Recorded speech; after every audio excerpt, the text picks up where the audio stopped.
Саламатсыздарбы, урматтуу мекендештер. Бүгүн Екатеринбург шаарында дагы бир мекендешибиздин сделкасына аябай ийгиликтүү жыйынтыкта болтурабыз. Ирене жеке сиздин алган үйүңүз кут болсун. Компаниянын атынан куттуктайбыз. Ошол бүгүнкү болгон сделкага жана деги эле биздин компанияга өзүңүздүн ой пикириңизди айтып кетсеңиз. Здравствуйте всем. Я хочу поблагодарить за сегодняшнюю сделку Гульнару, Ханата и вообще хочу выразить свою благодарность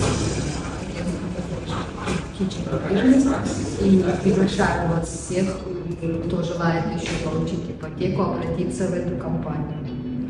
Мне очень понравилось, ребята очень открытые, хорошие и оперативные. Спасибо большое всем. Документтерди тапшырабыз. Эгерде сиздер да Россиянын кайсы бир жергесинен үй алууну максат кылган болсоңуздар, KG Недвижимость компаниясына кайрылсаңыздар болот. KG Недвижимость компаниясынын агенттери дайыма сиздердин кызматыңыздарда.